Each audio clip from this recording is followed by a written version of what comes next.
Cutsheet on this Friday is brought to you by our good friends at Cherry Hill Volvo, where they have ample inventory of brand new and beautiful pre-owned Volvos. Enjoy the luxury experience you deserve. They always go the extra mile for their customers because relationships matter at Cherry Hill Volvo. Check them out on Route 70 in Cherry Hill. Cherry Hill Volvo, where relationships matter. Please tell them you heard about them on 1210 WPHT. Thank you, Cherry Hill Volvo, for sponsoring the ever-important and always the best Friday edition of What's on the Cutsheet. You know who's somebody who would not fare thee well in the Middle East or Islamic countries? TikTok influencers? Dylan Mulvaney. I was close. Oh, boy. Yeah. Can you imagine? Can you imagine? I don't even wish that upon Dylan. So apparently Dylan was the recipient of, and Dawn, hold on to your Corncob pipe? blouse. Your blazer on this one. Dylan won Woman of the Year. Great. By British magazine. What's the... Vogue? No. Esquire? It was the Virgin Atlantic Attitude Awards. Ah, Virgin Atlantic. Sponsored by Virgin Atlantic. So Dylan gets up and makes the acceptance speech. Oh, no. You know, actually, I'm looking forward to this. I'm all Israel to Hamas out. I need more Dylan in my life. Well, that's why I started with this. Thank If you. you notice, every day this week I started with something that is not. Trust me. Yeah. I have 4 pages of stuff here. Yeah. I'm not. I have all the Israel Hamas stuff that you could possibly want or not. Great. But we're gonna start with Dylan Mulvaney. Yeah, let's do that. All right. This is the speech. The Woman of the Year award, supported by Virgin Atlantic, goes to Dylan Mulvaney. Hello, London! Oh, my God. Oh, boy. Wow. I am so honored to be here with you all tonight. And, some see me as the Woman of the Year. Some see me as a Woman of a Year and some change, as I only publicly came out online 560 days ago. Tracking it to the day. And some people don't see me as a woman at all. That's me.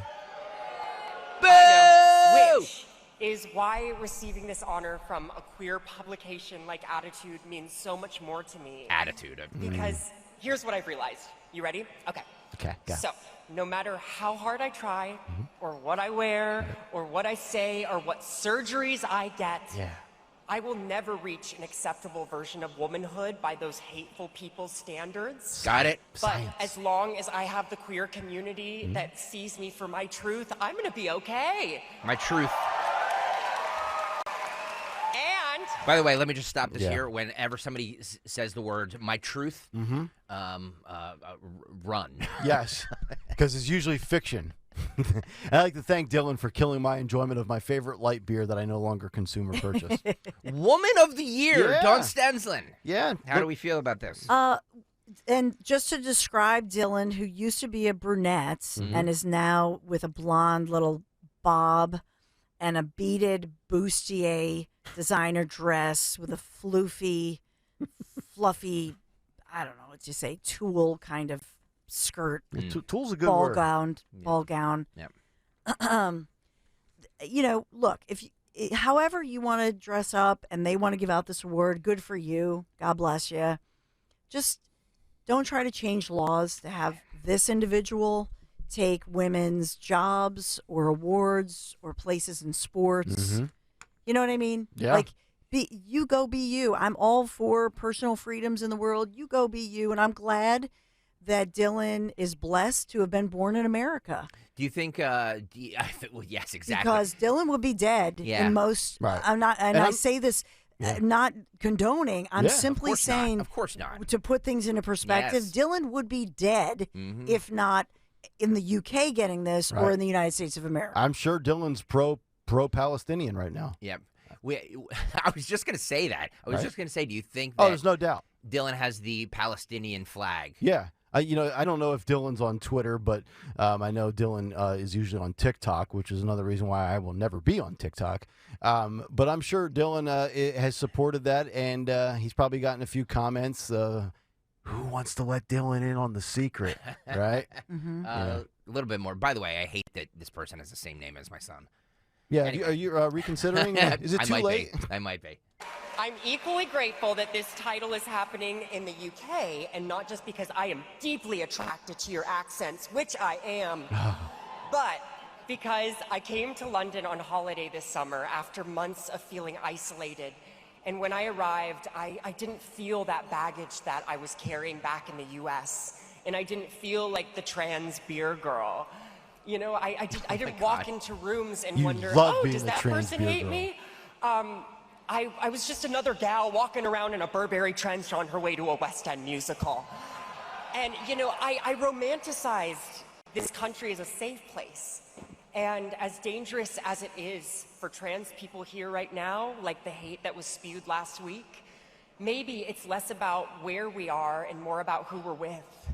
And that if I'm surrounded by people like you all, that this still can be one of my safe spaces.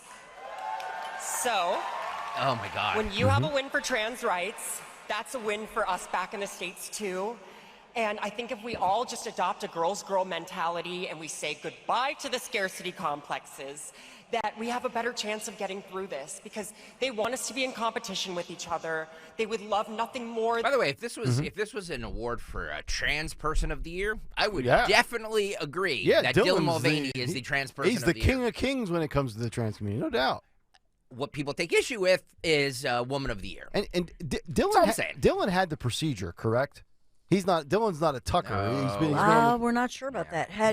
Has confirmed facial surgeries and taking out the Adam's apple surgery. Okay. But has not confirmed taking off the ultimate male apparatus. So then this would still apply to Dylan. You want to pound it? You can. Stop. And Will you then stop do it? like a dry rub. It's from a cooking segment. The context. Context matters. Yes, it does. No, and that's just it. It just feels like a mockery of everything that is a woman. So you're not. No, you're not. It's okay. Be you. You're a trans individual. God bless you. God bless you. I don't even know if this individual is technically gay. I think these individuals have hijacked the gay and lesbian movement, because if Dylan is biologically a male and I believe still has the male apparatus and is attracted to women, you're not gay. Right. And if you know what I would ask, I would love to do like a big roundtable conversation with all the letters of the community, LGBTQIA+, the whole bit, and then I would like to just try to understand. So I would ask Dylan, okay, so you are born a biological male, and then I would say, are you attracted to men? And if Dylan said yes, then I would say, okay, well that would make you gay. What made you not want to just stay a man and date another man? What made you want to go to this level and this extreme to become what you are claiming as a female? And then are you attracted to and dating men now? Do you date both? Like, I would love to understand, because I truly, and I say this sometimes tongue in cheek, but I really do believe it. I think it's a mental health breakdown. When you believe that you are in the wrong, I'm sorry, I can't wrap my head around that. There's only two genders. And like Dawn said, God bless you. You do whatever you want. My only pushback is the men coming in and taking women's spots in women's created spaces.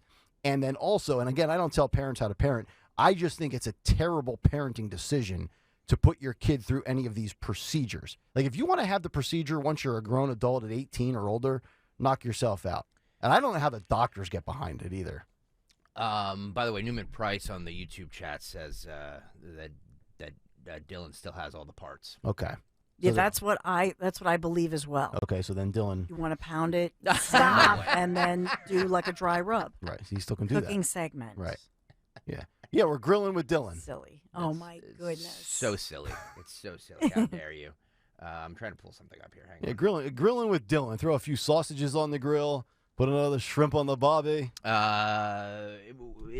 the Dylan Mulvaney segment, we like to always refer back to our buddy Michael Pelka, who reminds me of this. So I recently told my parents that I may be a little bit romantically interested in women. There we go. And that was a big shock for them, considering the past 10 years of coming out as gay, then queer, then non-binary, then trans. And I think it was just a bit of a shock. So I tell my dad, and he goes, well, I would love to see you get a woman pregnant. And I said, oh, no. She would be getting me pregnant. And then he said, what, do you have a vagina now? Got it. And I said, never say never. And then I tell my mom, and she goes, I would just love to see you own property one day. No, I would too. And in California, that's sort of, a parent's dream. It's not having kids or getting married. It's are you able to own a house? It's my dream too. Yeah, wouldn't that be nice? It would be. Yeah. Oh, there he The is. mom just avoids the topic altogether. The mom does not want to talk about a vagina for Dylan. Mom is just saying, I hope you own property. I hope you're a homeowner.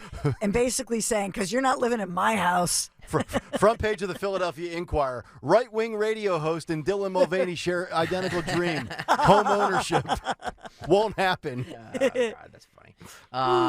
So Vivek Ramaswamy was on with Hannity last night, and boy, was it a train wreck. It's only been 2 days since Vivek's been on TV. Vivek went all over. This is Hannity was just so Hannity had issue with him calling out specifically Nikki Haley for what's happening over in Israel, in the Middle East, and they are. Vivek basically said something to the effect of, the reason people care so much about what's happening is because they have vested interests in it. You know what I mean? And he said this. Correct. He said this with Tucker too, which is what Sean Hannity takes offense to. This is. I didn't pull the whole thing, but it's just 10 minutes of them yelling back and forth with one another. So I pulled a little bit at the beginning and then a little bit at the end, so you kind of just get the flavor of it. This is how that train wreck of an interview went. Cut 16, Daniel. Is you're saying that her concern for Israel is driven by financial and a corrupting influence, and your explanation that this disproportionate focus on rape, kidnapping, and murder of the Jewish people in this attack, and that and your quote, that there are frankly financial and corrupting influences that lead them exactly to speak the way they do. Sean, that is a shameful mischaracterization when I'm talking about wait a minute, Azerbaijan stop right now. and I'll read Armenia. the exact. You do this in every single interview. You say stuff and then you deny it. You deny your own words. So I mean, he's right. Why don't you just own what you say and stand by it and stop playing these games? I am owning what I say, Sean. Well, I'm just telling you what you say. I am owning what I say. Well, I'm telling you, you're a smart people can watch guy. that I would Tucker assume you interview remember on what Twitter you and say. X anytime they want. Yeah, I absolutely do. And so, Sean, maybe we have a debate that we need to have in our party. What's happening in Azerbaijan and Armenia was a separate discussion that I had, and I do believe that it is shameful that Azerbaijan is getting away with what they are because they have a powerful lobby in the U.S. But it is shameful to extrapolate that to the comments in Israel, where, to be honest, I have been crystal clear that what's happened is barbaric. It is medieval. It is wrong. And Israel absolutely said this since day one, say it now, has the right to defend itself to the fullest extent. Where I differ from other candidates in this field is that I also believe that this is Israel's decision to make. The U.S. should stand with Israel. But we need to be very careful not to enter a broader regional war in the Middle East. I have not heard a single Republican. I agree with Vivek. I've not heard a single Republican call for that. But I really want an explanation here. I want an explanation to the. Can I finish? I want an exact explanation for your exact comments that there are frankly financial and corrupting influences that lead them exactly to speak the way that they do. Now, why would you say, what are the financial corrupting influences that Nikki Haley is taking a position on? We've got pictures of dead babies decapitated, burned babies' bodies. Sean, we've got the equivalent of what would be population-wise in the U.S. over 37,000 dead Americans. So how much more evidence do you? What are you talking about? Sean, what I'm talking about is what's happening in Israel is an atrocity, and the U.S. absolutely, you're not answering my question, should stand with Israel. Answer the question. A separate question, which is the corrupting influence on our politicians. Well, the fact of the matter is, I think anybody who has been a military contractor, anybody who... And it went on like that for 10 minutes. Well, I mean, he's not wrong from the standpoint of A, what's going on is horrific, and B, we should support Israel, but we should not be like Lindsey Graham and just go in there and start blasting away, which is kind of the stance you have taken, Stalker. So I don't understand what Hannity's beef is, and I'm not even pro Vivek at this point because I think the shine has worn off a little bit on Vivek. To be honest, his beef is that he said that Nikki Haley and people in the Republican Party have a vested interest in Israel. Well, anybody that is Nikki is certainly more pro-war. Financial meaning. Right. Well, Nikki's certainly more pro-war than Trump or Vivek. I think DeSantis might actually be a little bit pro-war as well. And yeah, bottom line, one sentence: war is profitable. And there's a lot of people that make a ton of money. Yep. The contractors, Lockheed Martin, on down the list. So I don't know. It seems like a kerfuffle over a whole bunch of minutiae. The only thing I'm going to interject about Vivek and Hannity is that this was an interview this week with Tucker Carlson on X. And so usually if you're confronting somebody and saying these are your words, you would play, you'd put it up on the screen. Oh, that's a good point. Or you would play it and say, well, let's listen into what you said, or let's put the words up on the screen. Yep. And so my question is, why not do that? Yeah, that's there's the better no way. mention of Tucker in that at all. Well, no, in the last part of it, he does he does bring Reference it up. it? Okay. But why not just put it up there and make it clear? But he did talk about Azerbaijan and the atrocities he said against Americans and so on and so forth. So I still don't really. There was so much back and forth there. It was a hot mess. Mm-hmm. I couldn't even parse through it to see whether or not was he taken out of context. I wish Hannity they had produced the interview a little differently. Mangle Mush says swarmy used car salesman. Vivek. Yes. I've been saying, always be a little leery of the guy that talks a really, really good game. His point on special interest is not wrong. No. It's not wrong. No. That's one of the biggest problems with politicians is who's funding them. Right. And this is another guy who's, quote, an outsider coming in and having the perspective that he has. It's almost like you know where I'm going there. This is how the interview ended. Daniel, this is the cut that I just sent you. This is how the interview ended here. And then Hannity wraps it up with him, basically cuts him off and ends the interview and says something very unironically at the end of this interview. But they go into the Tucker interview and all of that stuff.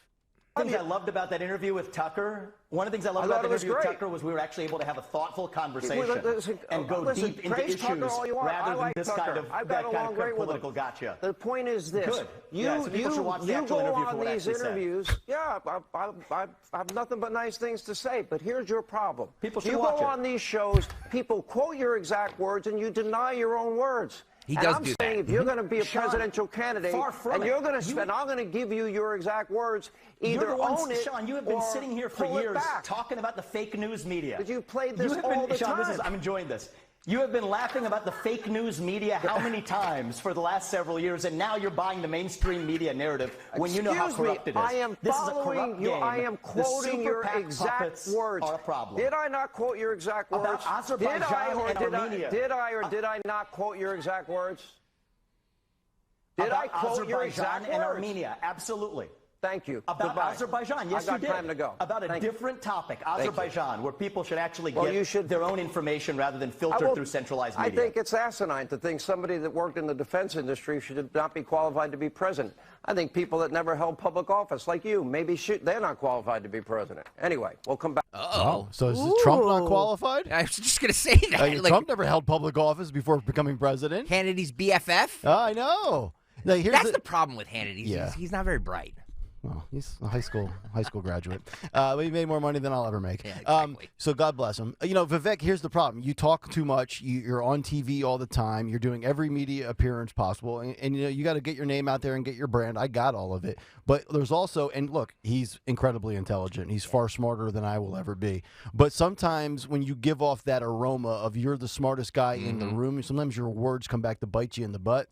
And he is one of these guys that always tries to make the claim when he's called out by somebody else on his own words that it's taken out of context. So it's basically you're saying, I'm not smart enough to understand what you were saying, and then I call you on it, and you try to walk your way through it. Well, Dawn is completely correct, is that how we end all of this is just have the video of him saying that quote. It's not that hard. Right. He has 97 producers there. Yeah. You're telling me somebody can't transcribe that and put it up there? Right. Well, like, it's the pettiness of the media. It's like, remember when I told you when I used to work at the other sports station and they would never reference Howard Eskin? Yep. Like, dude, you're not going to lose anybody, and everybody knows who you're talking about anyway. So just get out of your feelings and just acknowledge the source. The problem with Hannity, and somebody made this point on the YouTube chat, which I think is a good one, is that he's a bad interviewer. He doesn't it's not that he's not prepared. He talks over people. He yells at people. He doesn't know how.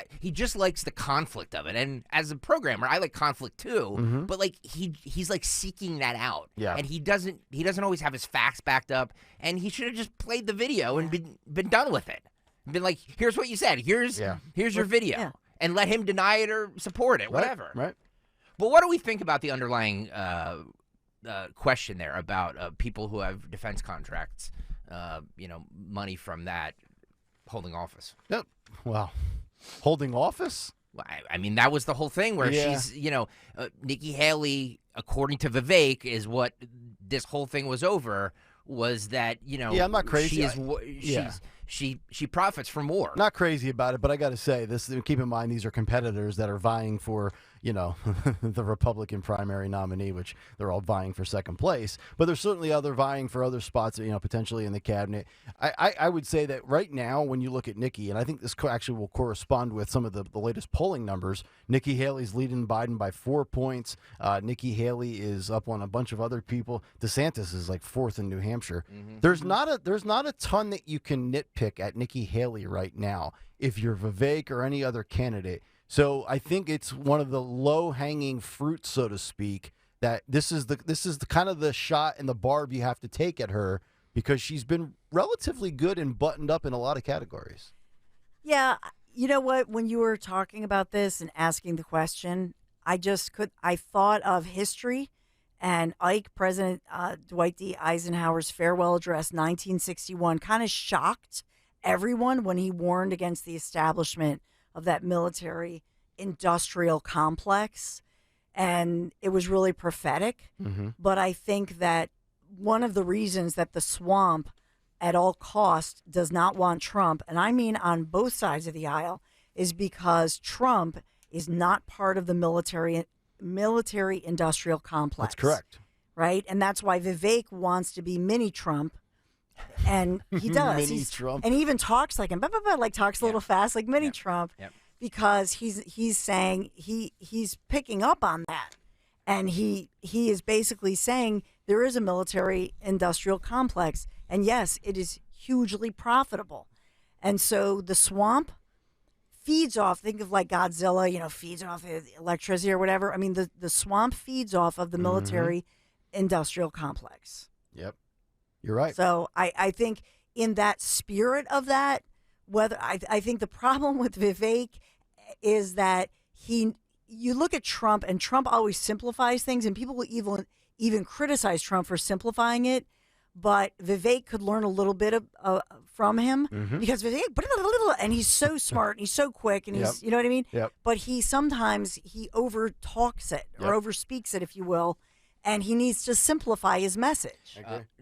Nick, I'm going to just emphasize what you said. Nobody likes the smartest person in the room. Nobody ever has. Anybody, everywhere. Everybody hates the smartest person in the room. Yep. Vivek comes off as the smartest person in the room. You're like the teacher's pet. Exactly. Oh, he's definitely true. teacher's pet. Yep. Well, that's why that one Chris Christie line where what did he say again? Chat GPT. It's true. It's true. By the way. And by the way, I think Dan Crenshaw tweeted something, because he went after Dan Crenshaw too. Oh, they were having a battle back and forth. Yeah. So Dan Crenshaw tweeted something about it too, about him being a chat GPT. So he's not making a lot of fans. No. Which, by the way, I'm a fan, because I think all of these Congress people and they're all corrupt a-holes anyway. So I'm fine with him throwing a hand grenade into not literally, figuratively, right, like a hand grenade into this, and just I am always pro outsider. Yes. Exactly. I mean, even you look at even like for life. Mehmet Oz. I mean, even when you're a bad candidate and you lose to somebody you shouldn't. Yep. I love the idea of the outsider coming in to ruffle feathers. By the way, streaming live on YouTube, youtube.com/@1210WPHT. Please hit the like button. We're like 15 likes away from 100. So if you're watching right now, please hit the like button so we can get to 100 likes. Also, if you have not done so, hit the subscribe button. Subscribe to the YouTube channel, youtube.com/@1210WPHT. We're well over 4,700 likes right now, or subscribers right now, which is great. So thank you for that. We had this discussion earlier. I brought this up earlier, so I want to bring it up again. James Rosen to the White House about, look, there's 27 Americans killed by Hamas. Why is Biden relying on Israel to respond? James Rosen asking John Kirby this. Cut 13. 27 Americans killed is a very large number. That is larger than the number of Americans who were killed by terrorists during our withdrawal from Afghanistan, larger than the number of Americans killed at the USS Cole, larger than the number of Americans killed at Benghazi or beheaded by ISIS. And I believe it's accurate to say that after all of those events, direct U.S. military action was ordered by the Commander-in-Chief. 27 Americans killed. Why is it the posture of the Biden administration to just let Israel handle this job, in essence, instead of U.S. forces going in and getting the guys that killed our people? James, we will do, as Jake said, everything we can to get those American hostages home with their families. We recognize that they are not the only people being held hostage. Other nationalities are included in that group. We don't have enough information right now to make a policy decision about how to do it. So I can appreciate the sense of urgency in your question. Believe me, we share it. But we aren't going to act one way or another until we have enough information to act upon. You know, they never want to give you an answer, or they never seem to be prepared to have an answer. But here's an answer that one of our listeners sent in. This was Salty Vet an hour ago. And this is maybe the answer as to why we're in the situation we are and we haven't done more. Salty Vet says, we are not ready to fight Iran. We just lost a war to mountain men in sandals with AKs and no Air Force. I say this as a vet and the son, brother, and dad of vets. Afghanistan was a NATO war and we lost. Iran wouldn't be NATO. I mean, let's think about this for a second. Is it possible, and we've seen recruiting numbers down for the military, we've seen them lowering standards, all in the name of diversity, equity, and inclusion. I mean, is it possible that we're just so a relic of what we used to be from a military standpoint that we're not entering this conflict because we don't want to show our legit weaknesses and have those weaknesses exposed? I think it's all about the commander-in-chief. I don't think it's about the troops. Okay. Well, yeah. I mean, Biden's the easy answer and the correct answer for Leadership, sure. Yes. Head of the horse, right. You know? I mean, we have a commander right now that you can't wake up at 2 a.m. if a bomb goes off, right? Like this guy, 81 years old, the whole bit. And it gets the larger picture again of these people in office that shouldn't be holding these positions. It's honestly, I don't know that there's one simple answer. Like, you ever go to the doctor and you're trying to get something diagnosed, and the doctor said, and you really want the doctor to tell you, I have this. And he says, well, it's multifactorial. There's a lot of different things at play here. That's what's going on here. I don't know, guys. You're taking something away from this that I'm not. My big takeaway on this is that we're ramping up for war. And I don't like it because this has 2003 written all over it. Full-fledged war, or kind of this passive-aggressive like response that we're doing with Ukraine? I don't know, Nick. I feel like it is. I feel like we're ramping up for a full-fledged war. Okay. I fear, like I responded to Salty too, our great patriot. I fear you're both right. Yeah. I fear that, but I think that the cynical side of me. And I pray every day since Saturday. I just pray about this because it's so terrifying. But you look at this, and it's a way out because, and this is so cynical and horrifying to say, but the truth is, Biden knows from his experience, if you are in war like this, it surely helps an incumbent because we as the American people tend to rally around. It's a good point. The president. That's a very good point. And very good point. And I'm sorry to say that. That pains me to say it, and it pains me to think that I think you guys are right. Think about how unpopular Bush was until 9/11. I think 9/11, everybody really rallied around him for the most part. Oh, yeah. When he stood on that mound and said, well, I can hear you. Yeah. I mean, when he threw out that pitch at gives me Yankee chills. Stadium. Yeah, it's just you're right, Don. There's never there's always a good time. That's always the best time to rally around the commander in chief is when there's a conflict or war going on like this. And I just fear that we don't know what we're getting into. And yes, I'm sure that this has Iran's fingerprints all over it. I know, like, Hamas is funded, like, they're not they need to be funded by somebody. Yeah. You know what I mean? So I'm not saying that Iran doesn't have their fingerprints all over it, but I just, we were sold a bill of goods on the WMDs, and I'm just afraid we're going in that direction again. And also think about the next two elections, or the last two, I should say. We're going to have the last election, which was right smack dead in the middle of a global pandemic, and now we're going to have an election as, quote, World War III's underway. Interesting times. Because I said it, I've been saying it all this week, and I'm going to continue to say it. This is over religion, and these guys have been fighting this for years and years and years, hundreds and hundreds and hundreds of years, and we're just not. It's not our fight. Yeah. We don't need to get involved. I get it. I get that there's hostages, and you know what? You want to send in SEAL Team 6 in the dead of the night, or Delta Force in there in the dead of the night to get them the hell out of there. Fine. Yeah. I'm all for that, but we can't be. Our involvement needs to end there. It's the war that will never end, sadly. So what are we up against in this country? Everybody's wondering that. Progressives. This was a pro-Hamas college protest. Pro-Hamas. George Mason University. Where's George Mason University? That's, I think, in Washington, D.C. area? Is it? Okay. I think. So you have to see this video. You can hear it, too. But they're chanting, they've got tanks, we've got hang gliders, glory to the resistance fighters. Oh. This is happening on our college campuses, on second thought, I'm going to pull a Hunter Biden. I'm taking the money out of my daughter's college funding, and I'm going to spend it on hookers and booze. And my girls are going to trade school. Yeah, it's really scary when you see what's happening in these colleges. George Mason, by the way, Fairfax County, Virginia. Especially on today of all days. I guess this happened yesterday, but today of all days with the Global Day of Jihad. Yeah. By the way, I'm sorry I didn't get you guys anything for the holiday. Yeah. I'll remember next day of Global Jihad. Cut 11. They got tanks, we got hang gliders. They got tanks, we got hang gliders. Glory to the resistance fighters. Glory to the resistance fighters. These are kids, by the way. Yeah. It sounds like glory to the hang gliders.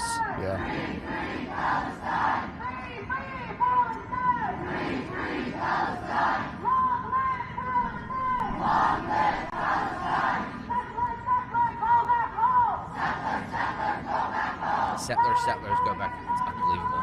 Palestine is our home. And by the way, if you're watching on YouTube, it's not a small number of people. Right. So a couple of things with this. Number one, I hate academia anymore. It's nothing more than a cesspool of woke think tank. That's number one. Number two, I also saw a video of students at the University of Washington, or a university in the state of Washington, where there were literally females 18 to 22 at one of these protests that was pro-Palestine, and they're crying in front of like police officers and administrators, like saying, these are the people that want us dead. Can't you do anything about this and have this stop? Enough already.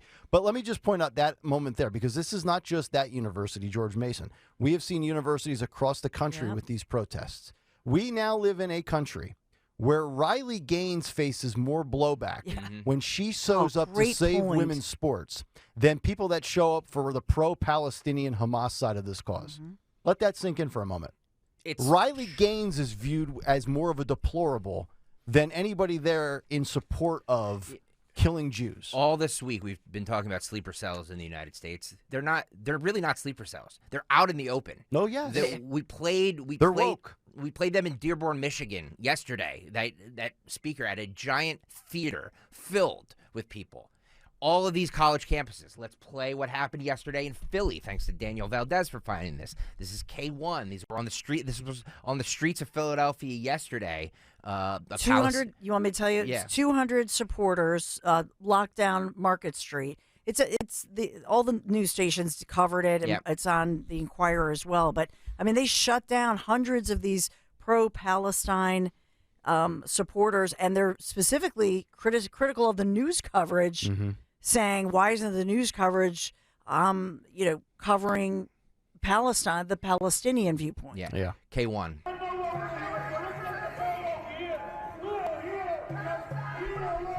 I mean, guys, we used to work right across the street from this. Oh, is this 4th and Market? Well, they shut down that whole section of Market Street.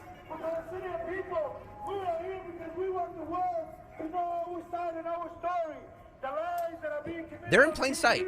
They're out there. Right.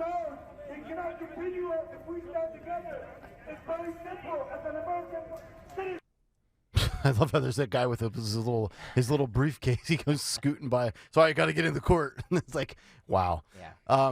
And we have the Philly Palestine Coalition. That's another group that held the rally. Yeah. And that was last Sunday. Speaking of shutting down roadways, I saw a video last night on social media that there were Palestinian men who shut down the LIE. Was that the Long Island Express? I forget what it actually stands for. And they cut off the cars, and they were doing like donuts, spinning across the highway, all the smoke from the tires screeching, and waving the flag. And all you see is the entire traffic come to a screeching halt, and they can't do anything. Let me just tell you guys this: that viewpoint for most of those protesters on college campuses in Philly, wherever, like at that theater in Dearborn, Michigan, that their motto for most of them is "Death to Israel." That is the motto. So when we had this whole big kerfuffle a couple years ago with dudes in tiki torches saying, Jews will not replace us, or whatever they were saying. Remember the news coverage on that. Remember how this is America in 2016 or 17, whatever it is, and this is the world we live in. That their motto is "Death to Israel." So that is just as scary to a Jewish person as dudes in tiki torches. Yeah. I would say even probably more. Yeah. Non-binary, fully semi-automatic assault pistol on Twitter says, that's his Twitter handle, says Hamas brings its global day of jihad to Philly only to find with disappointment that the city is already so violent that nobody notices. That's true. Wow. That's a good point. What a sad state of affairs for our city.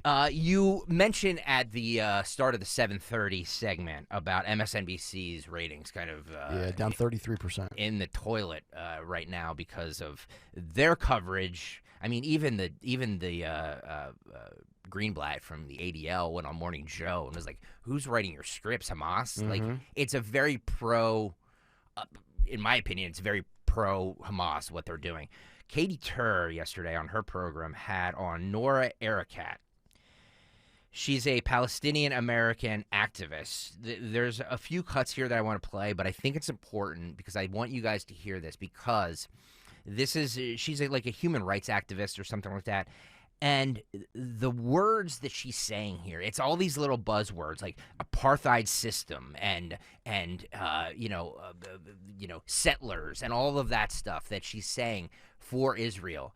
And like, again, these people are in plain sight and they're being interviewed on MSNBC to what I would say is a very sympathetic host. Yeah. I'm going to start with cut 7 here, Daniel. Joining me now is Nora Erakat. She's a human rights attorney, Palestinian-American activist, and associate professor at Rutgers University. Nora, the images that we've been seeing... By the way, associate professor at Rutgers University. Oh, of course. Of course. You have to hear what she's basically saying that, like, there's no way forward without Hamas. Oh. Like, this is, like, she's not this even... This is necessary. She's not even... Yeah. Sugarcoating this. I'm going to start that over, Daniel, because I know it's hard to. So I'm going to start that clip over. Joining me now is Nora Erakat. She's a human rights attorney, Palestinian-American activist, and associate professor at Rutgers University. Nora, the images that we've been seeing for the past 6 days, both inside of Gaza and the images of what happened to the Israeli citizens, both have been so gut-wrenching, so difficult to watch. It makes it feel like there is an intractability to this fight. As you've been studying this, what can happen next? Thank you, Katie. These are indeed gut-wrenching images, but they are also preventable images and preventable mass atrocities. The condition that the largest crime and the condition that sustains this violence is the crime of apartheid and the apartheid system that Israel oversees and that the United States has been the primary supporter of in military, financial, and diplomatic support. This is not something that can be solved militarily. This requires a political and a diplomatic solution, one that so many of us have been working towards. And yet what we're seeing in this very moment is a fomenting for absolute indiscriminate war crimes against Palestinians. You have war crimes against Palestinians. Oh, okay. War crimes against Palestinians. Right. I love how all people on the left have used the BLM movement to talk about the oppression of minorities. And then we have now the oppression of the Palestinians. The Jews have been oppressed forever.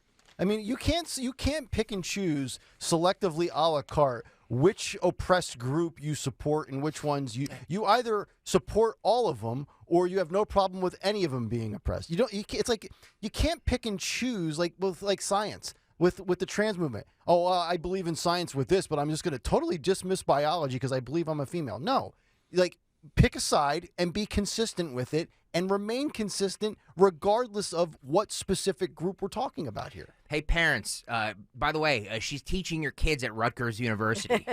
I'm serious. She's teaching your kids this crap.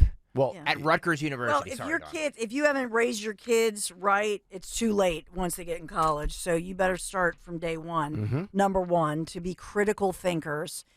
Number one. Number two, the first part of what this woman said, the pro-Palestinian woman, the first part that she said was correct.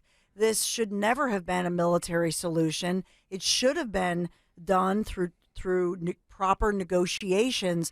But when Hamas went door to door and was pulling out mommies and babies and families and grandmas and slaughtered them and brutalized them. And you're talking about, think about if you have 150 hostages and you think about all of the deaths that happened that day, door to door, imagine here in Philadelphia, just go door to door to thousands of individuals and gunning them down like that.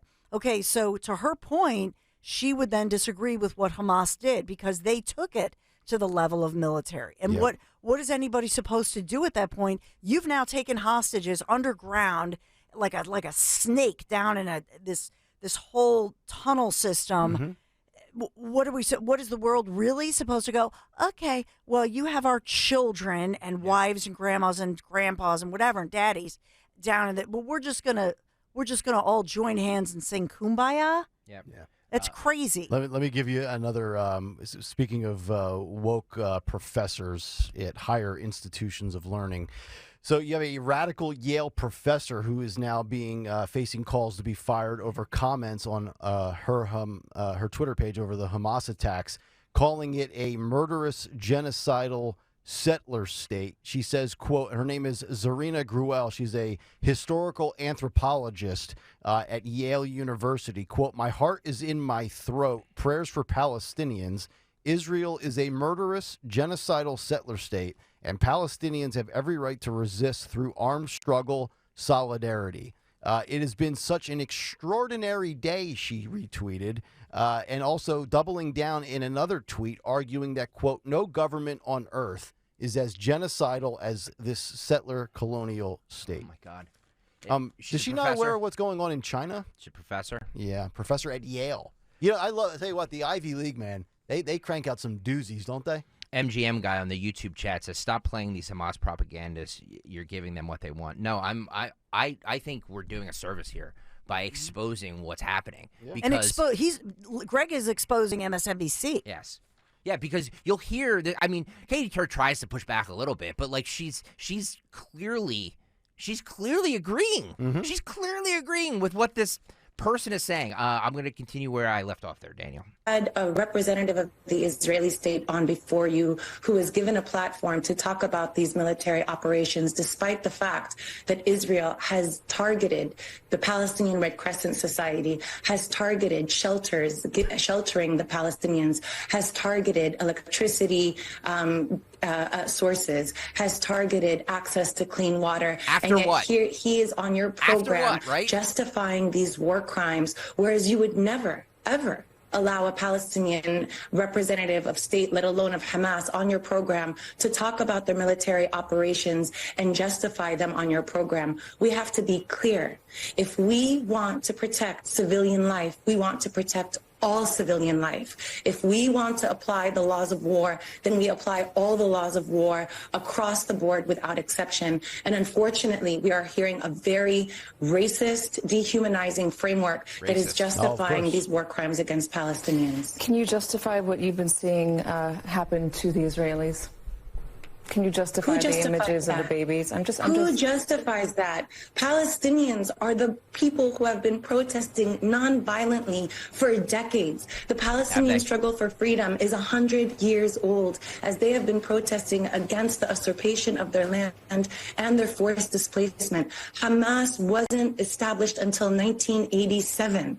Palestinians have been protesting against the siege for 16 years. In 2018, 40,000 Palestinians marched week in and week out while Israeli snipers... She's also not addressing the question. Of course not. Nobody ever addresses the questions on these interviews. Well, that's the thing, is that she's like, and they're cutting off water supplies and all that stuff. Why are they doing that? Yeah. Like, did we just forget what Dawn Stensland just said? That you know, they were going around home to home. Yep.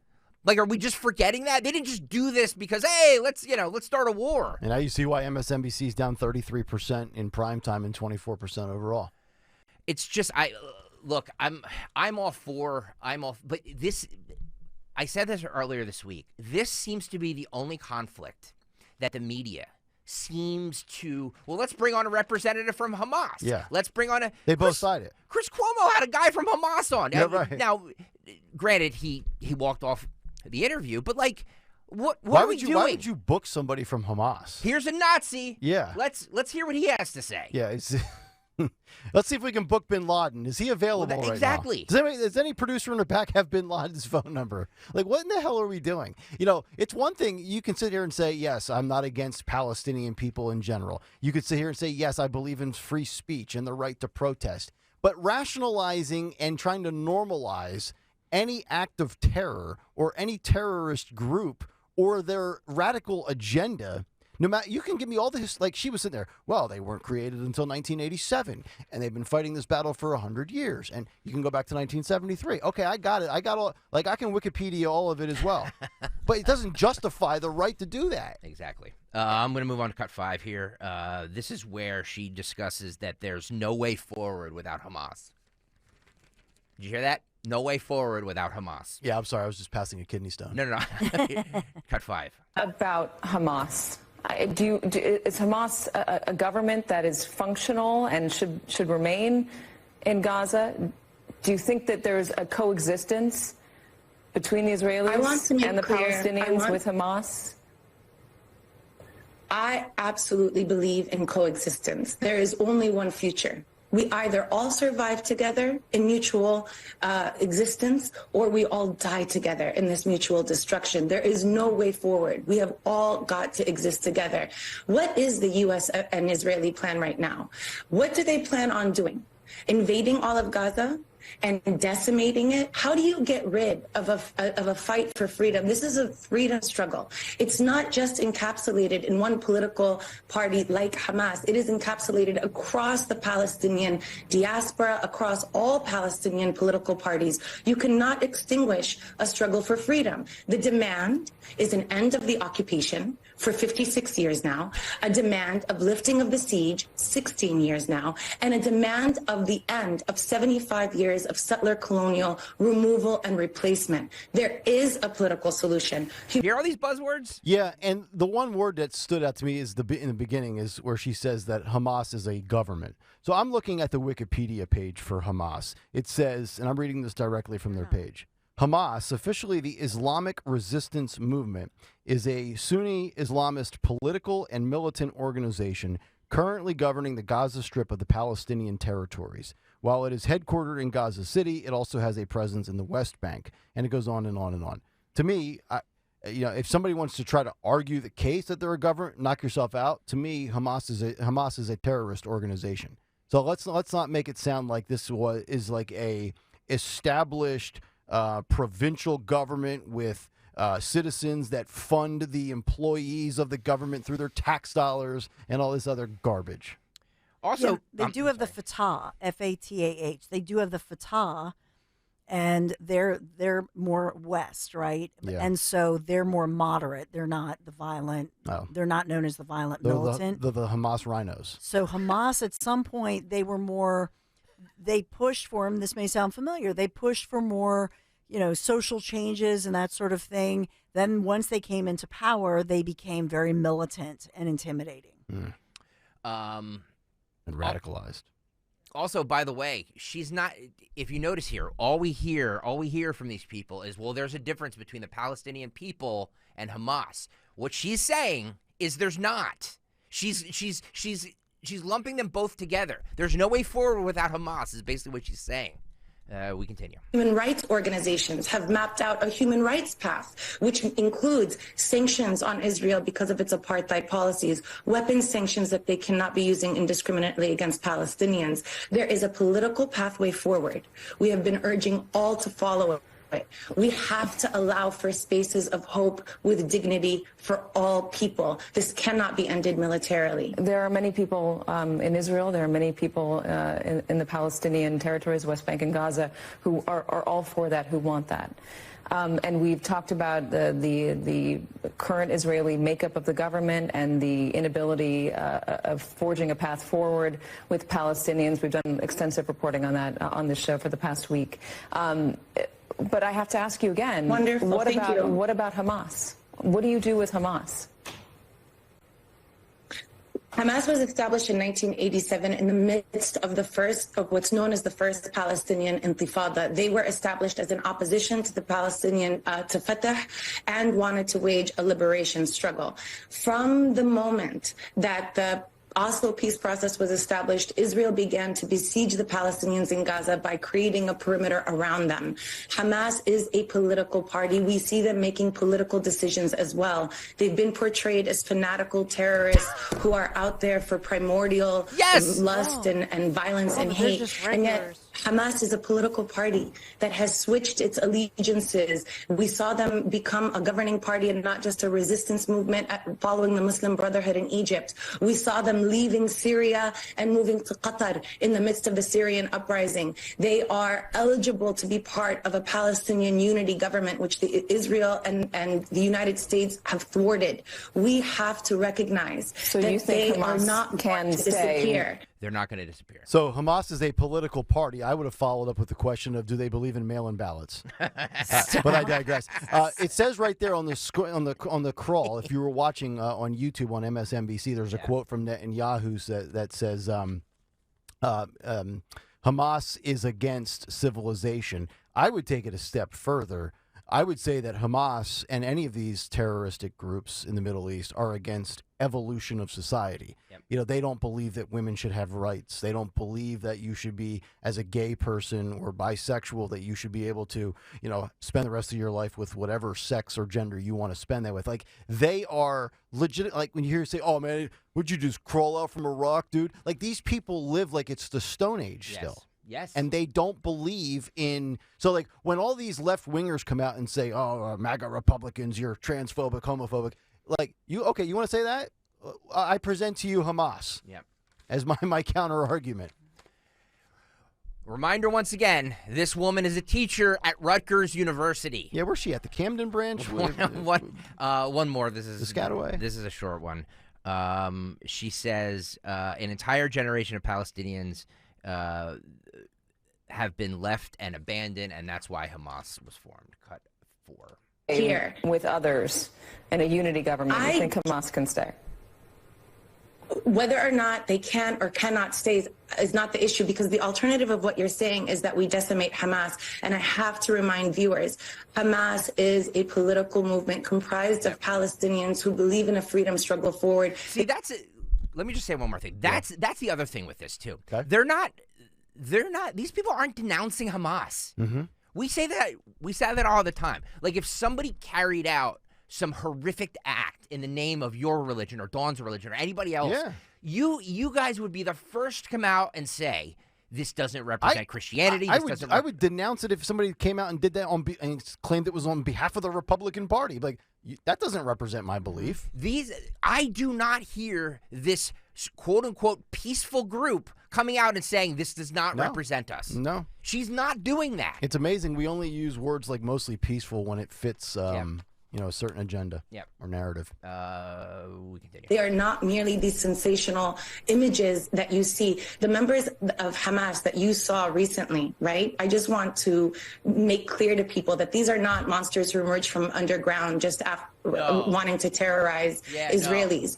These are young men who have only grown up under siege for the past 17 years, who have been subject to 4 large-scale offensives that have bombed them in their homes, that have targeted medics and hospitals and water supplies, that have refused them a future and told them that the only future they have is to remain in an open-air prison. We have denied them of hope. So when you say Hamas, we are actually talking about an entire generation of Palestinians who have been left and abandoned by the international community. I want us to shift away from focusing on a political party and remind people that this is about a Palestinian struggle for freedom. It far exceeds Hamas. It is not about Hamas. It is not about Gaza. It is about all of Palestine and all of Israel, and about a future for everybody.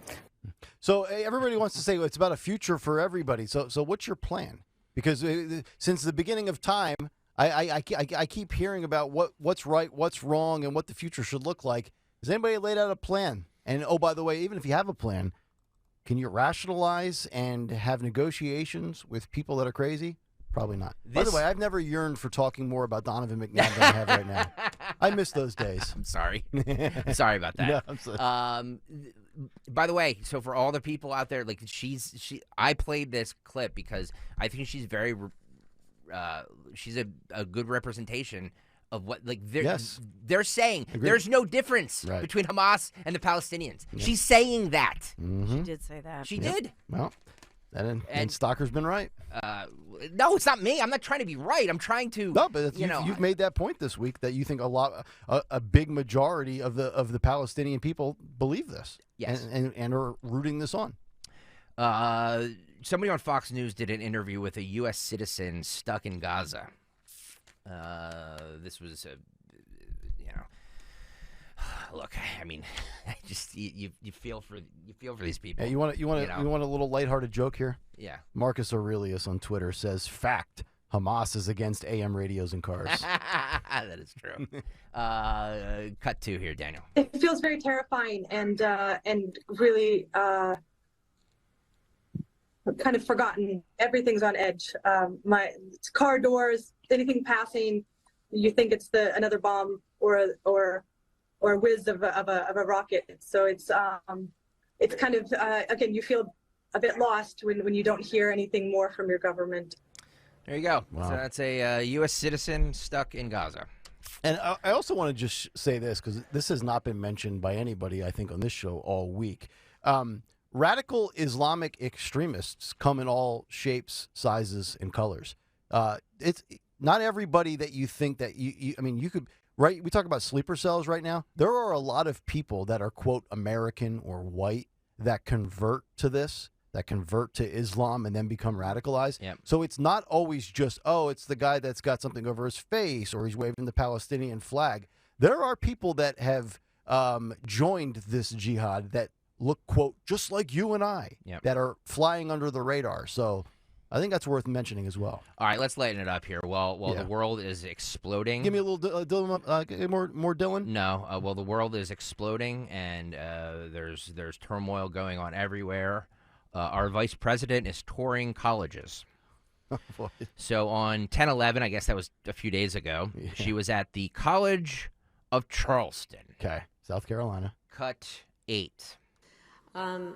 So I'll tell you one of the things about me. So I'm kind of a nerd on certain levels about certain things. So here's one reveal. I love Venn diagrams.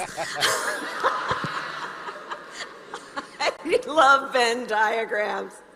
I'm telling you, whenever I'm facing like a conflict and I need to sort it out, give me a Venn diagram every day of the week, right? Twice on Sunday. So we're talking about conflict, right? So this is where the vice president of the United States, if she's not doing college tours and literally reading the same script again, and I'm sure she got unburdened by the past and what could have been, and then she giggled. I mean, so if we're talking about, because there's a conflict going on right now, right? That's what I've heard. There's a conflict in Israel, right? Yep, that's what I've heard. Could the Venn diagram solve the conflict in the Middle East?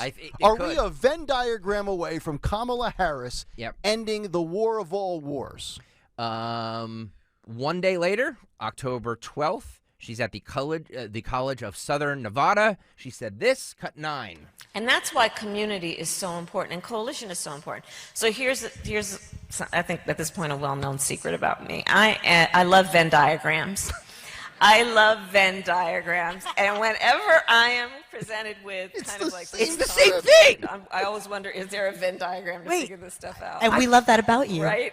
So it's a day later. The exact same I thought quote. You were playing a. No. It's like she's like the Beatles going from city to city.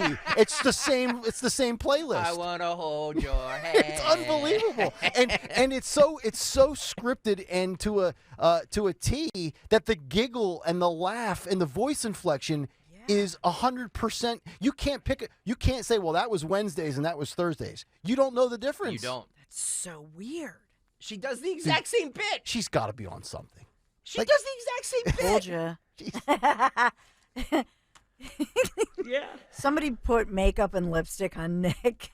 Oh no! Where? This is social media. True. I love the YouTube feed putting Snapchat filters on everyone. Oh no! Oh no! God. Drew Offner on. Dude, I look banged up in this picture. Oh man, Daniel, I'm gonna retweet this. Daniel, I'm gonna post. I'm gonna send this to you. Put me in box 4, baby. If you can put Nick, Drew. I mean, that's just sad. Wow. Did he have the surgery? No, I'm a Tucker, Dawn. Oh. We'll do it live. So sad. Wow. I would scare a lot of people at Halloween. Yeah. I might go like that in 3 weeks. 2 weeks. To where? That's gonna be my Halloween look. Yeah. That's funny. All right, let's do the big 3. Look how thick my eyebrows look in that picture. I know. All right, 8:47. Oh man, thank you, Drew. I think Drew's got to win. This has got to be the leader. There's no way anybody's going to top Drew in the next hour on Twitter. So hang. Well, we don't know that. We don't know that. Daniel, do you see that? Can you pull that up, or do I need to send it to you? Daniel's in the toilet again. He's in the toilet. He sounds like he's in the bathroom again. Oh, poor Daniel. It's like he sounds like he's connected to the urinal. Yeah, there's something wrong with his studio back there. Yeah, we should dismantle that studio. YouTube.com/at. Oh, there it is. YouTube.com/at1210WPHD. Good job, Daniel. Oh my God. You look good. I look like I was up all night crying my eyes out. What is with the? Those aren't your real eyebrows, are they? No. No, God, no. Kind of drew him in. What possessed somebody to do that? Just randomly on a Friday. It's hysterical. Let's just YouTube.com/at1210WPHD. Hit the like and subscribe button, please. Boy Nick of Culture Club, Kevin Pools, Boy Nick, winning YouTube so far with that comment. I think I could be a spokesperson for Bud Light with that picture. All right, but Dawn Stensland's a spokesperson for Kayal and Company's news, and it's time for her Big 3 at 8:48. It's the Big 3 at 8 on Kayal and Company. And on this Friday the 13th, day of jihad, according to some, I'll follow up on your story of college campuses, what's happening. So now we have a biggity big Penn donor. This is a very wealthy donor who once gave $50 million to Penn here locally and is a Wharton grad who chairs Wharton's Board of Advisors, is asking that Penn's president, as well as its board chair, resign after the way they handled the last month of the Palestine Rights Festival, which they say embraces anti-Semitism. Okay. So this is the latest. We talked about Rutgers, we talked about Harvard, Yale, and the Ivy League, and so on. Well, this is Mark Rowan, who's a Wharton graduate and is also the CEO of Apollo Global Management, and calls on the alumni and supporters to please close your checkbooks. Wow. Close your checkbooks. Hit him where it hurts. And saying, I guess Mark Rowan is actually kind of sounding like your bus driver. Oh, well, yeah, absolutely. Done with this. Done with it. So now you got Penn doing this. Penn actually employed Joe Biden to actually never teach a class. I'm glad Penn Law rejected me 17 years ago from law school. You haven't gotten over it. No. Oof. Actually, now I have. I'm glad. Good. Yeah. Temple did you well. Yes. All right. Number two, I will tell you that there's a lot of breaking news with Israel issuing that 24-hour evacuation warning to Gaza citizens. There are protests there in the Middle East, in Yemen, as well as on the West Bank. And here in Philadelphia, Market Street shut down. Yesterday, there are groups, 24 Jewish groups who are planning on Sunday and Monday in Philadelphia, a prayerful call for peace among our Jewish community here in the greater Philadelphia area. This will be huge on Monday. And so some traffic alerts as well for Monday. But speaking of traffic alerts, Joe Biden is here in Philadelphia today. Yep. And so he's scheduled here to, and this was pre-scheduled, so I'm surprised they haven't canceled it. 8th time Biden traveled to Philadelphia this year, at least the 15th since he took office in January of 2020. He's expected to announce a hydrogen hub based in Philadelphia that gets part of the $7 billion in federal funding meant to accelerate hydrogen as a clean energy source. No, and how's that powered, by the way, Dawn? Usually by gas. Oh, interesting. So that I know. What? Daniel put up a split screen of Nick with the. Now, if only I could be on video live talking and looking like that. You gotta draw in my eyebrows like Nick. Daniel, can we do something where we put in like Can you put hair on my head? His mouth talking or something? Yeah. That would be. Can you take Dawn's hair and apply it to my head? YouTube.com/@1210. Kind of looks like a rock star. He does. I know. He does. Like an 80s grunge. Thanks for doing that. I'm sorry. I'm sorry, Dawn. Okay, well, Daniel, if you could find the frog story, I should have sent him images of this. Uh-oh. This is the biggest story of the day and my favorite story because, we've teased about things like I tease about playing. Remember how I've talked about playing possum? Yeah. Because you're tired. Right. And so a lot of, especially women, we will play possum with our husband. Mm-hmm. Yeah, I've heard about it. Who knew that female frogs, they take it to a whole new level. Oh. They actually they fake their deaths to avoid. So they fake their orgasms. Mustard. So these researchers, I want to see all the video from this. Researchers from the Natural History Museum, and they said that frogs have tactics, but they thought previously they would be to escape during the mating season. Right. But these 33% of these amphibians, these specific frogs, play dead, or in scientific terms, experienced tonic immobility, the stiffening of outstretched limbs, and the inability to respond to stimuli. Wow. And so you see the male frog like trying to poke her and trying to wake her up, and she's just like, "Bleh." So the male frog is like, and the lady's like, no. That's interesting. I mean, so the male frog is basically relegated to this. Want to pound it, Oh. and then do like a dry rub. But it's hysterical, and I don't know. I just love the story. That now they've gotten so much reaction from it that they've said. Well, wasn't there a phrase for people that were horny? Like they would say, "I'm horny as a toad." Well, I guess a male toad. Yeah, so I guess male frogs, toads are just Horn dogs. Well, frogs and toads aren't the same thing, right? Well, that's true. Yeah. But so I guess that for frogs, I did not know this.